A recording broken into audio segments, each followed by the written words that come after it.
Mesdames, Messieurs, bonsoir et bienvenue sur Challenge. Au menu de cette édition, les hydrocarbures avec une loi, des projections et des accords quasi révolutionnaires sur lesquels il est important de revenir pour en comprendre les tenants. Retrouvons notre invité pour nous éclairer sur tout ce qui se passe.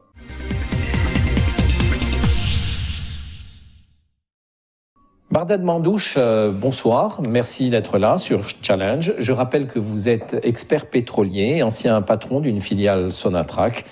D'ailleurs, aujourd'hui, comment vous vous occupez pour l'essentiel, en donnant des conseils à qui? Bien, bonsoir et merci pour l'invitation. Effectivement, j'étais PDG de plusieurs filiales et donc la dernière, c'était une société mixte entre Sonatrach et un partenaire américain. Actuellement, je suis consultant. Donc, dans mes conventions avec mes clients, je ne suis pas autorisé à divulguer le nom de mes clients. Oui, d'ailleurs. Je suis désolé. Oui, les enjeux sont tellement énormes dans ce secteur que voilà, souvent, c'est le secret qui prédomine. Absolument. Algeria Future Energy vient de se dérouler Absolument. À l'initiative de l'association des... L'AIG. C'est l'association... L'association de l'industrie de gaz, c'est une association qui a été créée en 1968. À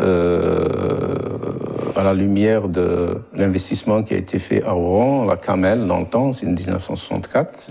L'Algérie était un pays leader dans le domaine du gaz et particulièrement dans le GNL.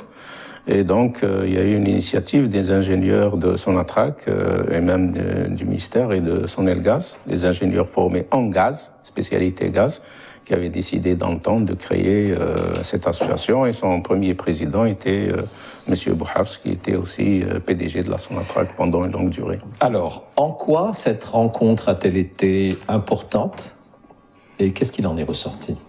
Bien, la rencontre qui s'est déroulée au CIC les 2 journées, du 29 et 30 octobre, elle est intéressante parce que tout d'abord, cette association, dans ses statuts, c'est une association qui regroupe des experts en général dans le domaine, d'une part, et d'autre part, des responsables S-qualité qui sont en charge de la filière gaz, que ce soit à Sonatrach ou à Sonelgaz. Et elle a regroupé 5, à l'invitation de l'AIG bien sûr, 5 PDG de grandes sociétés, telles que Total, Eni, BP, etc.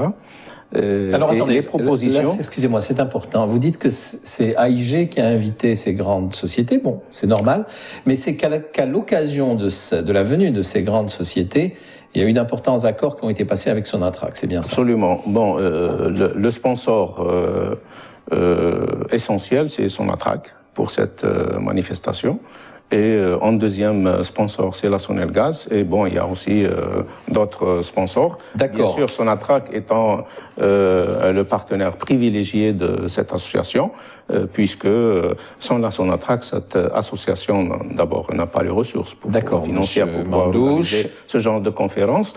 Et la Sonatrach, bien entendu, a eu l'opportunité de profiter de cette manifestation pour pouvoir signer effectivement un certain nombre de contrats. Alors, en quoi cette rencontre était-elle importante? Quels étaient les objectifs de cette rencontre? Les objectifs, c'était un peu large, pas uniquement dans le secteur des hydrocarbures, mais c'était l'énergie. Dans le futur, quelles sont les énergies à privilégier par l'Algérie, notamment la Sonatrach et la Sonelgaz, à la lumière de ce qui se passe dans le monde. Et donc, il y avait un thème des énergies renouvelables, en particulier le solaire, d'une part. D'autre part, il y avait un thème qui était la valorisation des sources d'énergie existantes, donc les énergies fossiles, en conventionnel, pétrole et gaz. Et surtout, il y avait des thèmes, plusieurs thèmes importants qui concernent les énergies non renouvelables, les énergies non conventionnelles qui sont pétrole et gaz de schiste. Là, on pourrait développer aussi cet aspect des choses, puisque la Sonatrach envisage de reprendre cette activité d'exploration en matière de pétrole et gaz de schiste. Il y avait aussi des propositions d'aller vers l'exploration de l'Algérie du Nord, et particulièrement dans le offshore, c'est-à-dire en mer. le côté ouest algérien, c'est-à-dire côté Mostaganem, Relizane, et le côté est algérien en mer, côté Annaba, où il y a des possibilités de découverte de champs de gaz. Et on a parlé de tout cela lors de ces rencontres. Absolument. Dans les communications, on a parlé de tout ça avec un certain nombre de recommandations, bien entendu. Alors, on peut souligner que cette rencontre était très importante, vu les personnalités qui étaient présentes et les accords qui ont été scellés. Quels ont été les accords, justement, scellés? D'abord, l'importance du nombre de pays qui ont participé à travers leurs attachés commerciaux ici en Algérie, donc des ambassades, et à haut niveau, c'est-à-dire des PDG de compagnies pétrolières internationales. J'étais beaucoup plus intéressé de savoir s'il y avait les premiers prémices ou contours de la nouvelle loi sur les hydrocarbures. C'est ce qui les intéresse en matière d'attractivité du domaine minier algérien pour l'investissement futur. Ceci d'une part, et d'autre part, c'était aussi l'occasion de passer un certain nombre de contrats, notamment dans l'offshore, entre la Sonatrach, l'UNI, Total. Sur quoi portent ces contrats? C'est les forages en offshore d'exploration. C'est-à-dire, la Sonatrach n'a pas de compétences en la matière. Elle n'a jamais fait de forage à travers, bien sûr, une société de service. Les deux filiales de Sonatrach ne sont pas équipées pour pouvoir faire, non pas ce qu'on appelle une plateforme de forage en offshore. C'est un outil ou une technologie bien particulière. Quand on parle d'offshore, on parle de quoi? De mer, d'un forage en mer. Et quand on parle d'onshore, c'est un forage sur terre. D'accord. Donc voilà la différence. Donc l'Algérie se lance pour la première fois? Pour la première fois. Il n'y a jamais eu auparavant de tentatives d'exploration? Non, pas du tout, sauf il y a eu des recherches qui ont été faites il y a plus d'une trentaine d'années dans le côté maritime algérien. Et donc c'est à l'ouest, comme je vous le dis, au large de Mostaganem et de Relizane et au large d'Annaba, où les recherches qui ont été effectuées il y a un peu plus de trentaine d'années ont révélé qu'il y avait des possibilités de découverte de pétrole ou de gaz. Donc seul un forage en exploration permet de confirmer ou d'infirmer c'est les résultats de ces recherches. Algéria Future Énergie est somme toute une bonne rencontre, hein, donc c'est un succès pour vous? C'est un succès, c'est un succès. Mais pour autant, les accords qui ont été passés, est-ce que ce sont des accords que vous jugez équilibrés? Ou est-ce qu'il y a des choses qui ont été dites sur la nature de ces accords et surtout sur l'équilibre entre la partie algérienne et les parties occidentales? Pour la question de l'équilibre des contrats, en fait, la Sonatrach a suffisamment d'expérience dans la négociation de contrats, sauf que pour les contrats d'offshore, c'est-à-dire des forages en mer, c'est la première fois que la Sonatrach aura à gérer ce type de contrat, mais il y a une expérience de par le monde qui se fait et ça ne lui posera aucun problème.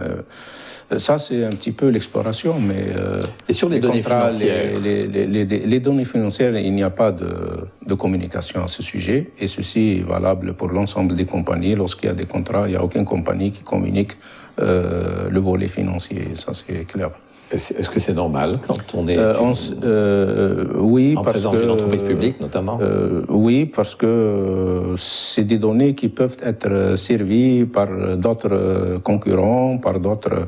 On a une idée à peu près. On sait qu'un forage en offshore revient, on va dire, 5-6 fois plus qu'un forage en terre, c'est-à-dire en onshore. Mais la précision du prix n'est jamais donnée, ça c'est clair. Le personnel sur l'offshore, c'est quelque chose de nouveau.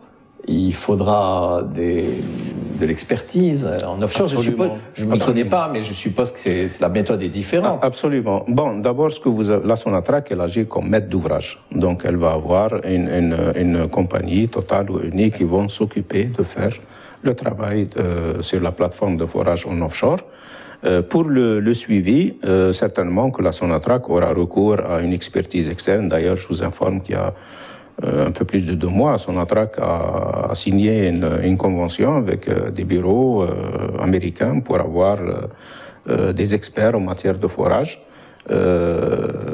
qui vont être certainement utilisés sur ça et même être utilisés pour les forages en offshore. C'est des experts de haut niveau, ce qu'on appelle des supervisors en drilling, donc des superviseurs en forage. Et certainement, ça a été fait dans ce sens. On prévoit le démarrage de ces activités offshore pour quand? Ils n'ont pas donné de date de démarrage, mais je suppose que ça va être en 2019. D'accord.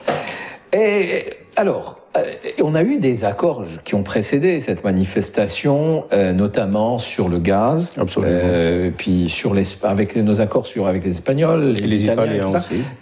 Comment a été renégociée la chose et est-ce que vous en êtes satisfait, vous, à titre non, moi, je ne suis plus à l'intérieur de la Sonatrach. Non, mais en tant que citoyen, vous avez un regard. Est-ce que vous avez l'impression que ça a été bien négocié? Tout d'abord, ce qu'il faut savoir, c'est que dans le monde, les contrats gaziers à long terme pratiquement n'existent plus entre clients et fournisseurs. La donnée gaz ou le marché gaz mondial, les données ont beaucoup changé, notamment avec le gaz de schiste américain qui est venu concurrencer le gaz conventionnel d'une part, et d'autre part des découvertes il y a une dizaine d'années qui ont fait qu'il y a une offre de gaz nettement plus importante sur le marché. Et en plus, on a des réserves estimées à 2 siècles de consommation mondiale. Ces réserves sont principalement en Iran, en URSS, en Australie, en Afrique de l'Est, au Qatar et récemment un grand gisement en offshore en Égypte. C'est un petit peu entre parenthèses. Et pas en Algérie? Bon, en Algérie, en conventionnel, nous n'avons pas de possibilité de trouver d'autres grands gisements. On en est sûr. On est certain, parce qu'avec toutes les méthodes de recherche actuellement, qu'on appelle la sismique 3D, c'est la dernière technologie qui est utilisée par la Sonatrach en matière de recherche, et ce n'est que des gisements de petites dimensions qui sont découverts. Il nous reste quand même des possibilités énormes en pétrole et gaz de schiste, estimées à 22 000 milliards de mètres cubes, qui sont dans le sud algérien, dans les 7 bassins du sud algérien, et cette option de revenir à l'exploration de gaz de schiste existe maintenant réellement et elle est appuyée par le pouvoir politique pour que la Sonatrach puisse reprendre l'exploration de gaz de schiste. Et nous n'avons pas une autre alternative, ceci pour une question de sécurité énergétique. On va y arriver.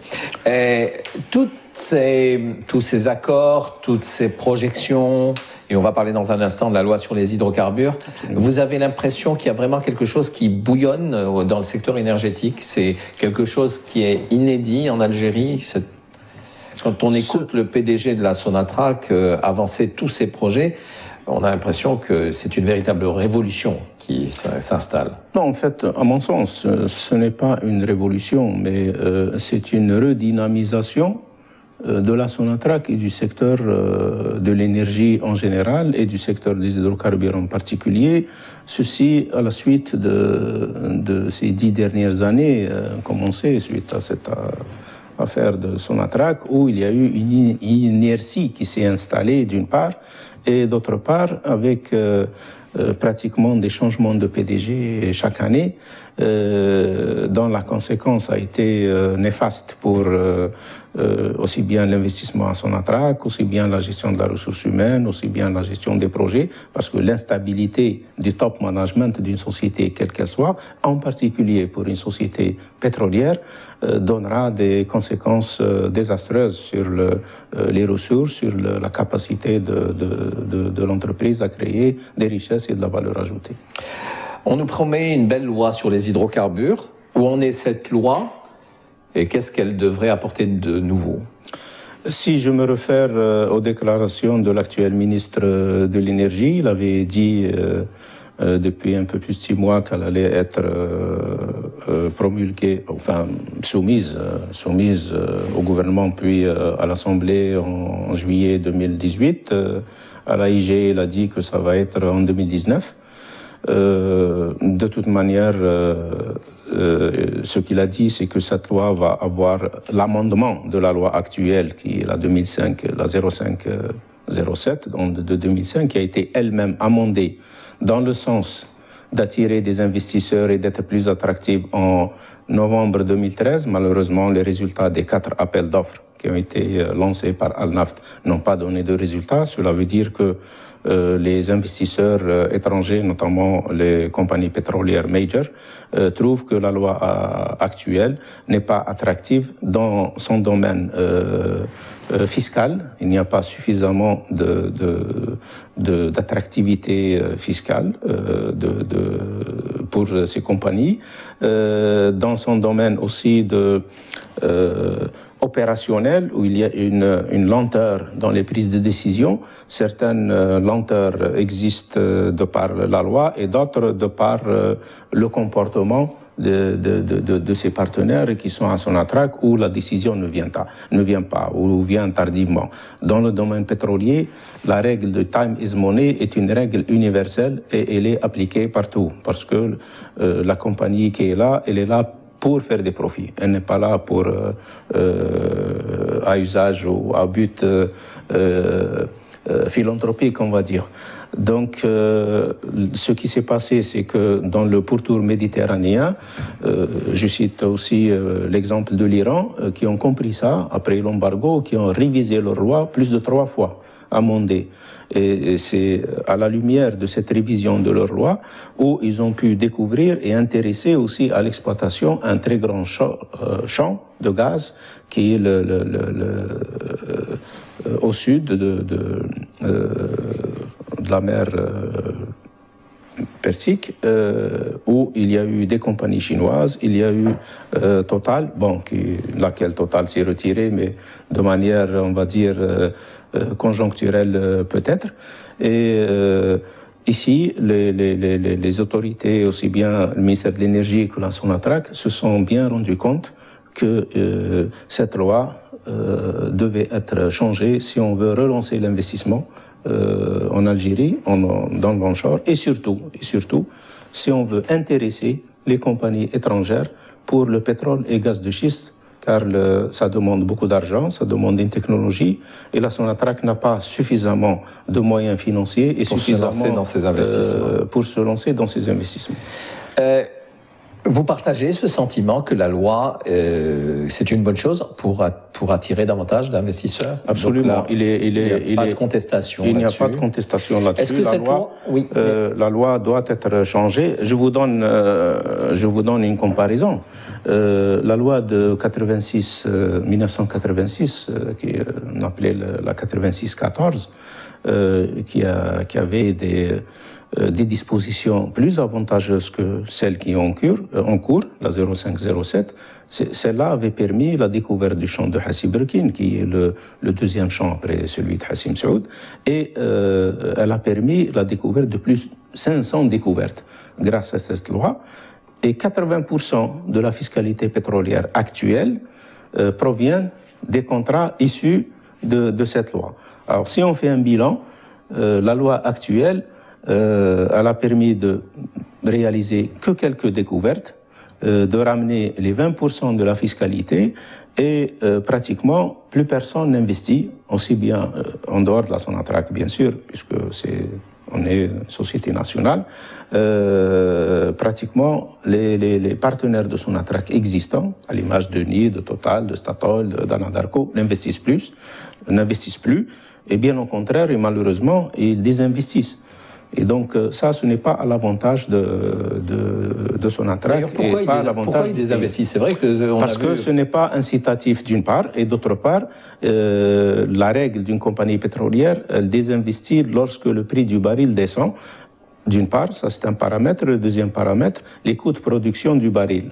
On est dans un pays où les coûts de production d'un baril sont plus élevés que le Moyen-Orient, par exemple. Pourquoi? Ça vient de quoi?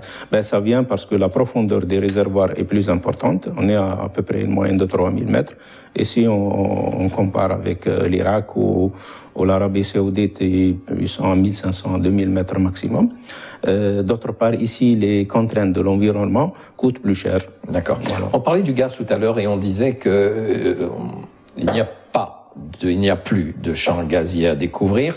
Est-ce qu'avec cette loi qui va faire venir des investisseurs sans doute dans le domaine pétrolier, on est pour autant certain de découvrir des champs pétroliers d'importance? Bon, ce que j'ai dit, j'ai pas dit qu'il n'y a plus de champs gaziers à découvrir, j'ai dit qu'il n'y a plus de grands champs. Voilà. De l'importance de Hassi Rmel, par exemple, qui est le plus grand champ gazier, ou de Hassi Messaoud, qui est le plus grand champ pétrolier. Donc, les découvertes qu'on pourrait faire susceptibles d'être faites en onshore, c'est-à-dire au sud ou l'Algérie du Nord, ne seront que des découvertes de petites dimensions ou moyennes dimensions à petite réserve ou moyenne réserve. Ce n'est pas ça qui va permettre de pouvoir sécuriser le futur en matière d'énergie. Pour votre information, jusqu'à présent, on consomme 3 barils et on en découvre 1. L'idéal serait de découvrir au minimum 3 barils et en consommer 3 barils, ou je dirais même découvrir 4 barils et consommer 3 barils. Donc là, pour pouvoir assurer la sécurité énergétique du pays, qu'est-ce qui reste comme alternative? Il ne reste que le pétrole, les gaz de schiste, et là, on a suffisamment de quantités possibles à découvrir pour pouvoir assurer une sécurité énergétique du pays à long terme. À long terme, pour combien de temps? On a 22 000 milliards de mètres cubes possibles. Donc, ça pourrait nous assurer nettement plus d'un siècle, un siècle et demi, compte tenu du volume d'exportation actuel et de la consommation intérieure actuelle. D'accord. Mais je précise que le gaz de schiste ne dégagera pas autant de profit que le gaz conventionnel, parce que les coûts de production sont plus élevés. Ça sera, on dirait, ce ne sera pas une rente comme l'est actuellement le pétrole et le gaz conventionnel. Les investisseurs étrangers qui vont venir dans le secteur pétrolier à la faveur de cette nouvelle loi sont limités toujours à 49%, ou la balise est levée pour eux? Non, la balise n'est pas levée, malheureusement. Pourquoi vous dites malheureusement? Je vais vous expliquer, c'est mon avis. Parce que ça, c'est le code des investissements. C'est du 49-51. À mon avis, on devrait aller vers un code pétrolier tel que celui qu'utilise la Russie. La Russie utilise un code pétrolier où, dans les zones, ce qu'on appelle à fort potentiel de découverte, chez nous, par exemple, les alentours de Hassi Messaoud, les alentours de Hassi Berkine. On reste à 40. Non, ils sont jusqu'à 70, 30. Parce que là... 70-30 pour la partie russe. Pour la partie russe, 30 pour... c'est modulable. C'est modulable selon les zones. Donc là où c'est facile. Là où on a des probabilités de découverte. Voilà, des probabilités fortes. Donc, on laisse la majorité des actions. Absolument, parce que le risque, disons, il est faible pour l'investisseur et le gain, il est supérieur. Là où les zones sont à faible probabilité de découverte, là, ils donnent carrément, c'est l'inverse. Par exemple, je viens de l'exploration de Sonatrach, l'amont pétrolier. L'Algérie du Nord, il y a très peu de chances de découvrir de grands champs. Et donc là, je ne vois pas pourquoi on reste cantonné à 49-51. Donc là, on pourrait leur donner même 60 ou 70, parce qu'à l'extrême limite, c'est pour une durée. Et s'il y a une découverte au-delà de cette durée, ce qui reste, il revient à la Sonatrach à 100%. Donc voilà, c'est pour inciter plus les compagnies à venir investir dans les zones à faible probabilité de découverte. Excusez ma méconnaissance du secteur, mais j'ai envie de vous dire, vous parliez tout à l'heure de l'expérience des dirigeants de la Sonatrach en matière de rédaction des contrats, et pour cause, ils en ont fait depuis longtemps. Mais sur le plan technique et sur le plan des découvertes, est-ce qu'on est au même niveau que nos partenaires? Est-ce que nos partenaires n'ont pas des moyens techniques de savoir mieux que nous ce qu'il y a sous terre? Non, les techniques, nous, disons la Sonatrach, elle importe les techniques de recherche. Mais est-ce qu'on a accès à toutes les techniques? Absolument. On est dans le domaine de la recherche sismique. La 3D, c'est la dernière technique de recherche qui est utilisée en 3 dimensions. Elle est utilisée aux États-Unis, un peu partout. Et donc, c'est une technique qui est achetée des États-Unis et des laboratoires de recherche. Il y a 2 dans le monde. Il n'y en a pas 36. il y a un fournisseur américain et un fournisseur européen. Donc, vous n'avez pas c'est pas des voitures où vous avez des centaines ou une cinquantaine de fournisseurs et vous avez le choix. Donc, c'est des technologies très pointues et de petits gisements peuvent être découverts avec ce genre de techniques. Et donc, c'est pour ça qu'on a une certitude que nous ne pourrons pas trouver des champs à l'image de Hassim Saoud et de Hassir Mel, qui ont été découverts en 1956 avec une technique très rudimentaire. Voilà. Évoquons maintenant le gaz de schiste. Alors, oui. C'est aussi là, donc vous en avez parlé, des projections pour 2019 pour démarrer les explorations. Reprendre en fait, pas démarrer, parce qu'il y a eu déjà 2 puits d'exploration. Qu'est-ce qu'ont donné ces 2 puits, ces explorations? Un fort débit, un débit très intéressant de gaz. Et d'abord, pourquoi le choix a été à Ain Salah? Parce que tout simplement, il y a une centrale de gaz sur place et c'est dans l'intérêt de la population de Ain Salah pour pouvoir, de ces puits-là, les approvisionner en gaz et augmenter la capacité de fourniture de gaz pour la centrale en électricité et aussi en gaz de vie. Alors je vous ai déjà... Oui, pardon. Donc sur cette question, il faut savoir que les Américains qui ont développé la technique de fracturation, il y a aussi d'autres techniques qui sont actuellement en cours d'essai, en cours d'élaboration, en cours de finalisation, bon, qui pour le moment reviennent un peu plus cher. Pourquoi on utilise la technique de fracturation hydraulique? Parce que c'est la seule technique actuellement qui revient la moins chère. Mais ces 5 dernières années, aux États-Unis, un forage, les coûts de production ont été réduits de 40%. Il y a une meilleure maîtrise de la logistique parce que, contrairement à un forage classique, le forage dirigé ou forage horizontal pour le gaz de schiste nécessite une logistique très importante, plus de moyens, plus d'eau, des produits chimiques. Donc, ces dernières années, les produits chimiques ont diminué nettement.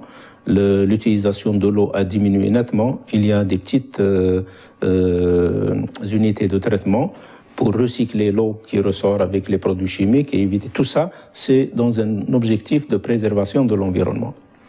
Ici, nous ne sommes pas dans une situation de zone habitée, contrairement aux États-Unis où des gaz de schiste se font dans certains endroits, dans des zones habitées, dans des zones agricoles. Bon, il est clair que la loi aux États-Unis, c'est privé. Quand vous avez le sol, vous avez le sous-sol. Ce n'est pas la loi qui est en Europe et nous, on a hérité du droit français. Donc, le sous-sol appartient de l'État. Nous, on est au désert, on est au sud. Donc, il n'y a pas de population, il n'y a pas de gêne pour la population. Et il y a les ingénieurs HSE, qui sont spécialisés, qui sont formés, qui sont Bac plus 5, et qui prennent toutes les dispositions pour éviter d'impacter l'environnement et aussi éviter que la nappe albienne, une grande nappe qui est au sud, 45 à 50 000 milliards de mètres cubes, ne soit pas affectée. Ceci dit, il n'y a pas de risque zéro. Je ne suis pas en train de dire qu'il n'y aura rien du tout, etc. Pour l'information, l'industrie pétrolière, en général, en conventionnel, c'est une industrie polluante. Ça, il faut le savoir. Et les anciens bourbiers qui étaient faits avant qu'on connaisse l'impact sur leur environnement, avant qu'il y ait l'HSE, qui date d'il y a une vingtaine d'années, eh ben, ces dernières années, la Sonatrach ici et ailleurs aussi dans les pays pétroliers sont en train de retraiter les surfaces ensablées au sud où il y a eu un déversement de pétrole carrément sur la nature pour pouvoir minimiser l'impact sur l'environnement et l'impact sur la flore et les herbes, etc. Monsieur Mandouche, si vous deviez, parce que là vous m'avez exposé les deux côtés, le néfaste et le faste du gaz de schiste, mais si vous deviez, vous, prendre vos responsabilités par rapport à une telle décision, qu'est-ce que vous décideriez? En matière de gaz de schiste, vous voulez dire.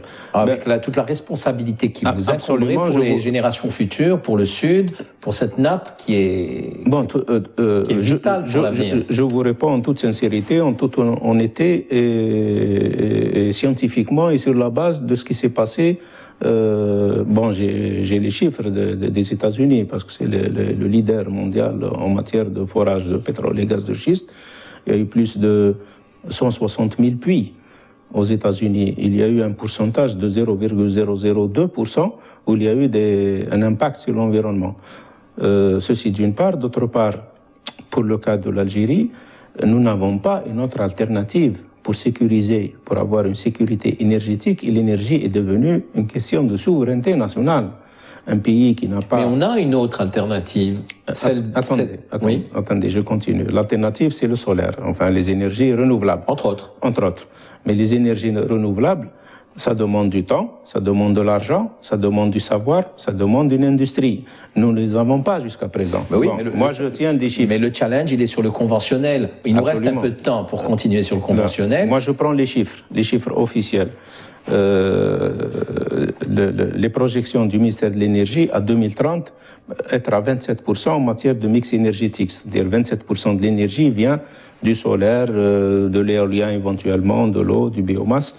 Mais au jour d'aujourd'hui, on est à 2% par rapport à ce programme. Donc cela veut dire qu'on est en retard. Nous ne pouvons pas les faire seuls.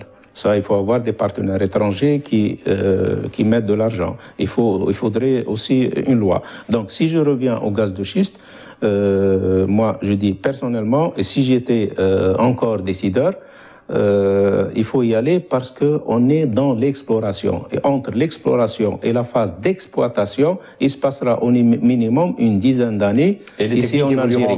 Les techniques sont en train d'évoluer, elles vont encore évoluer, et il est fort possible que les bureaux de recherche et développement aux États-Unis et ailleurs vont avoir une technique qui va pas être la fracturation hydraulique. Allons sur l'exploration et voyons plus tard pour la décision. Exactement. L'exploration, moi, j'étais pas personnellement pour arrêter l'exploration. Bon, c'est vrai qu'il y a eu... Maintenant, je dis une chose. Il faut expliquer aux populations.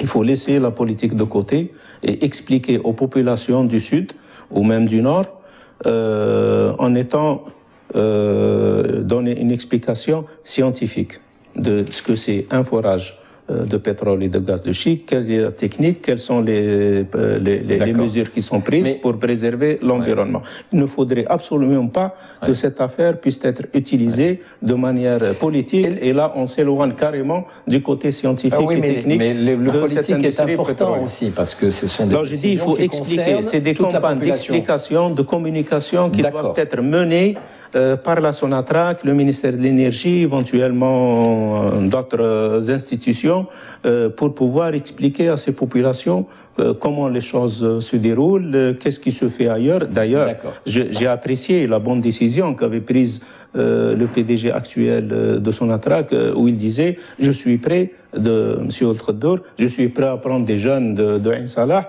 les emmener aux États-Unis, leur montrer comment les choses se déroulent là-bas. » Vous croyez que les Américains, si cette technique ou si le gaz de schiste était un danger pour leur pays, ils allaient permettre cela? Ils ont un office ou une agence qui surveille l'environnement. Les Américains non, mais les Européens oui. Non, les Européens, je vous dis par exemple les Anglais, ils ont déjà découvert, ils ont fait de l'exploration. En onshore? En onshore, il y a eu des découvertes, ils sont là. Ils ont été, pour le moment, ils ne passent pas à leur exploitation pour la simple raison qu'ils ont une réglementation sur l'environnement la plus rigide au monde, mais on sait que le gaz de schiste, il est là, on connaît les capacités, on connaît les réserves, etc. Maintenant, il ne faut pas citer le cas de la France, parce que le cas de la France, les possibilités où il y a, c'est le bassin parisien. Et je vois mal, si on nous disait, nous, en Algérie, les possibilités, c'est Alger, qu'on va faire un forage à Alger, je vous dirais non. D'accord. C'est clair, net et précis. Ou à la Mitidja, par exemple. L'exploration a déjà démarré, vous l'avez dit, mais pourquoi il faut accentuer la chose? Ça ne suffit pas. C'est pas suffisant. Pour prendre une décision? C'est pas suffisant parce que sur Ain Salah, c'était prévu 3 puits, parce que seul un forage d'exploration va vous déterminer les réserves, les débits. Et là, vous prenez une décision à partir de ces deux données, de passer à l'exploitation ou non, ce n'est pas rentable de passer à l'exploitation. Et votre avis, au moment où il faudra passer à l'exploitation, comment doit se prendre la décision? Est-ce qu'elle doit associer la population? L'exploitation, je vous dis, entre la phase exploration et la phase d'exploitation, au minimum, une dizaine d'années. Maintenant, aux États-Unis, c'est moins. C'est entre 5 et 6 ans. Donc, si on a des partenaires américains, entre la phase exploration et la phase exploitation... Oui, mais vous ne pensez pas qu'il y aura une volonté d'aller plus vite, d'accélérer le processus? Je suppose. Mais je dis toujours, ce que j'avais dit tout à l'heure, il faut une campagne de communication en direction de la population. Oui, mais qui doit prendre la décision finale? De communiquer? D'exploiter. Est-ce que seuls les pouvoirs publics devront, ou bien faut-il aller vers un référendum populaire sur cette question-là qui est Moi, je ne crois pas au référendum populaire pour cette question, parce que cette question, elle est d'abord éminemment technique. Ça fait partie de l'industrie pétrolière et ce n'est pas n'importe qui peut savoir, qui peut la maîtriser, qui peut avoir une idée sur est-ce qu'elle a un impact ou pas. Le mieux, c'est la communication en direction des populations concernées, aller à l'exploration pour dire s'il quelques puits qui vont se faire, et ensuite, d'ici là, certainement les techniques vont évoluer et le temps viendra où on prendra la décision d'exploiter. À défaut, moi je dis, les gens qui sont contre, ils doivent nous donner la solution pour assurer la sécurité énergétique du pays. D'où allons-nous ramener le gaz? Je vous ai dit, nous avons une période sur le conventionnel, il va falloir tout mettre en branle et notamment libérer les productivités au-delà du secteur énergétique. Il faut savoir que la production est en train de diminuer, aussi bien pour le pétrole que le gaz. Entre le premier semestre 2017 et le premier semestre 2018, on est à moins 8%. Alors libérons davantage. Deuxièmement, nous devons exporter plus que ce qui est exporté actuellement, autour de 54 milliards de mètres cubes, alors qu'il y avait un objectif à 80 milliards de mètres cubes. Pourquoi nous n'exportons pas ces 80 milliards? Parce que nous ne les avons pas produits, et on ne les a pas produits parce qu'ils n'existent pas, tout simplement. Alors souhaitons qu'on ait de bonnes surprises sur le offshore. Inch'Allah. Voilà, Monsieur Mandou, je vous remercie. Merci beaucoup. Encore une fois de votre éclairage et je vous dis à bientôt. Mesdames et messieurs, merci de votre attention. À vendredi prochain.